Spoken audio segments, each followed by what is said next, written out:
At least 82 people are now dead in the catastrophic flooding across the state. Many dozens more still missing or unaccounted for right now. Crews are out right now searching for survivors, with more rain in the forecast in the coming days.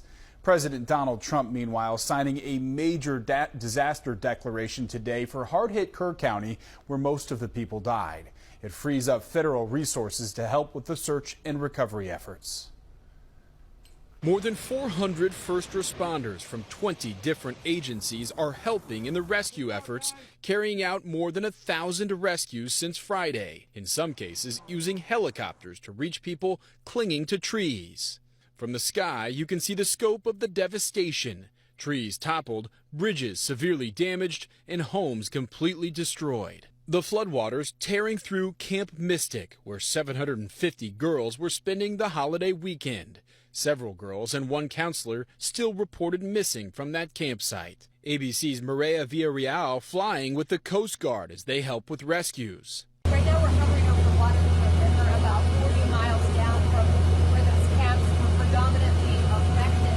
This is where a lot of the debris has built up in this area. The dense forest below making the search for victims even more difficult. We got a FLIR camera on the front of the aircraft. You can see back there, it's that little black ball turret up there. But it is a very good camera that we have, and it's also an infrared camera, so we can find heat signatures. There are growing questions about the alerts and evacuations ahead of the floods. The Texas Department of Emergency Management warned of continued heavy rainfall and flash flooding threats 2 days before the disaster. The moment in time when they knew the magnitude of the water, it's a difficult decision whether or not to begin evacuating people or not, because if you have a warning telling everybody to evacuate, you could actually lead them to their death. And now we're learning more about some of the people who died. Dr. Catherine Eads was camping in an RV with her husband. The couple separated in the floodwaters.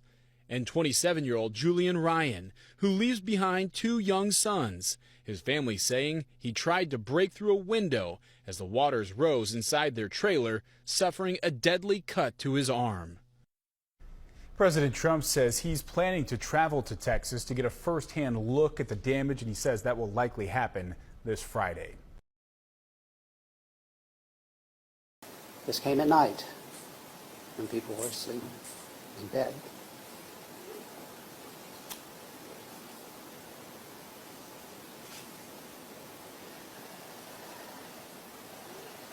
Please pray for our community. Thanks. We didn't know this flood was coming. Rest assured, no one knew this kind of flood was coming.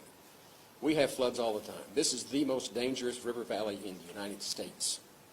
And we deal with floods on a regular basis. When it rains, we get water. We had no reason to believe that this was going to be anything like what's happened here. None whatsoever.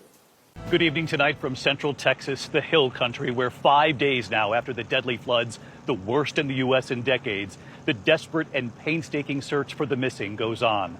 But you can sense here on the ground, families know time is running out. Just moments ago, Texas Governor Greg Abbott revealing a much higher number tonight, now saying at least 173 people are still missing here. The death toll already rising to at least 110 now. At least 30 of the victims are children.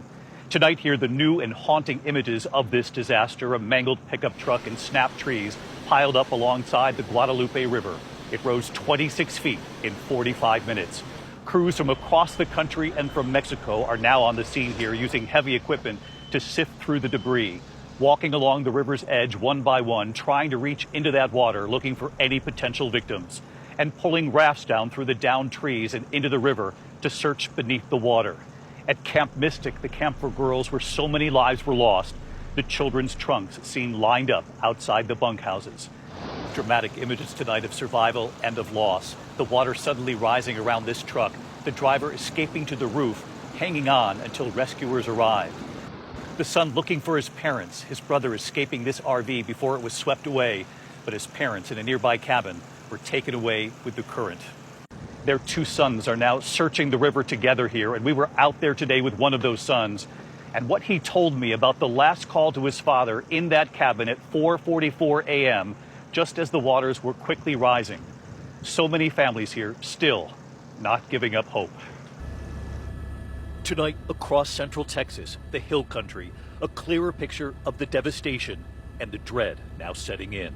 There is overwhelming grief here, and yet still hope, as searchers from across the U.S. now help families still looking for loved ones here after the deadliest floods the U.S. has seen in decades. Roads, neighborhoods washed away. In Georgetown, Texas, the San Gabriel River flooding the community, the raging waters and debris smashing into the bridge. Tonight, the water's now receding, and this is what's left, the residents and their new reality. There's the river, San Gabriel River, still ripping. It was all the way up to that green railing. That's insane. It's like 30 feet. Tonight, 5 days into this search, families here sense the window is closing. They are using heavy equipment to search. Texas game warden officers helping along the Guadalupe River. Local law enforcement and volunteers painstakingly searching mile by mile through the dense brush and debris. Some searching on horseback, from the air, with rescue dogs, in the water. And we go to find Robert Brake along the Guadalupe River. This is where he has been since the 4th of July, every day, looking for his parents who were swept away in their cabin. Hey, Robert. Oh, man. I'm sorry you're dealing with this. Oh, thank you, guys. He's not giving up. You've been out every day. Yes, sir. Yes, sir. His parents, Robert and Johnny Brake, were in one cabin. His brother Lucas and his girlfriend Irene in a nearby RV. And he got a call from his brother saying they all needed help. So the flooding has just started. Correct. It's 4:40 in the morning. 4:40 when my brother called me. That's correct. And then you call your dad in one of those cabins. 4:44.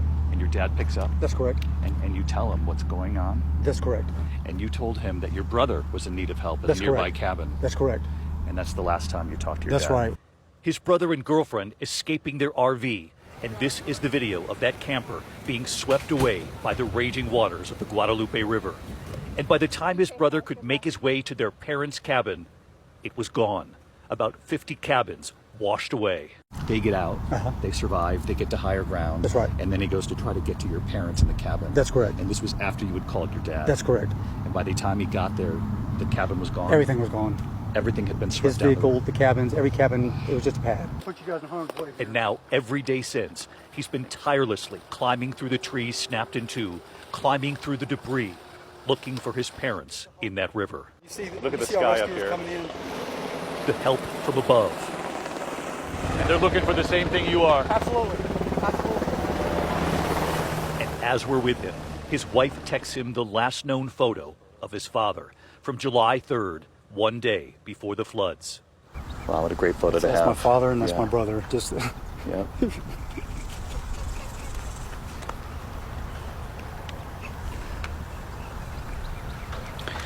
I know it's hard. if you ever wanted to see the kind of man he was, there it is. He's patient, humble, spending time with the people he loves. That's my father. That's my father. And this is the image. On the eve of the 4th of July, his father's back at the edge of that stone pier, his brother to the side, both fishing. They will cherish this image. They are like so many families here who were along the river. Some telling us they could hear their neighbors who were trapped in their homes. They could hear the voices in the distance crying out for help. The anguish in their voices in the middle of the night. Christine capturing the moment just before the sun came up in Kerrville. 6:08 a.m. Guadalupe River out of its banks onto the public street. Everyone downstream, save your life. The Nimitz Dam overflowing, the river swelling, water pouring into a street and a nearby park. Jens Hasse was inside his truck as the waters suddenly surrounded him. The power of the current, unmistakable. That tree right there was underwater an hour ago. Escaping to his truck's roof until help would eventually arrive and rescue him. And tonight at Camp Mystic, the camp for girls that endured unimaginable heartbreak, authorities now say there are still young campers and a camp counselor who are missing. Among the missing, Kellyanne Lytle. What do all the reindeer do? Tonight, her family now sharing this video of her singing at the Christmas pageant. And now first responders are carefully combing through the grounds at Camp Mystic. They find traces of the children, a novel, a Camp Mystic t-shirt. Some 750 girls were there when the floods hit while they were asleep. A camp nurse capturing the beautiful day just 24 hours before, July 3rd, playing games, the smiles on their faces. Some of those still missing were the younger campers who were staying here in these low-lying cabins, less than 500 feet from the Guadalupe River. And tonight here, a look at just how quickly those floodwaters rose. You can see the snaking line there of the Guadalupe River. Starting at 1 a.m., you can see communities along the river and the flooding that had begun. From Camp Mystic to the communities of Hunt, Ingram, Kerrville, all the way down to Comfort. Entire neighborhoods and campsites suddenly underwater. And tonight here, we're learning more about the lives lost at Camp Mystic.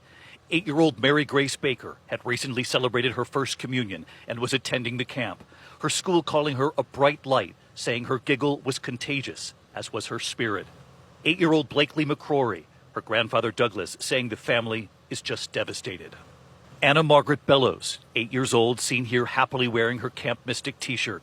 Her mother Patricia describing her as a radiant joy and thanking the camp community. They are the young faces of the lives lost here, along with those 8-year-old twins Hannah and Rebecca Lawrence, and Chloe Childress, who had returned to Camp Mystic as a counselor, and Dick Eastland, the beloved longtime camp director who died trying to save the lives of his campers. And overnight here, the quiet, tearful candlelight vigil, young campers and their parents returning to remember their friends, singing Amazing Grace. And grace will lead me home. The bravery here, the strength here. And for Robert, back on that river, still looking for his parents, he had a message for them. If you could say something to your dad and your mom. Oh, thank you. Thank you. Thank you for being such good parents. Thank you for raising good children and instilling good values in us.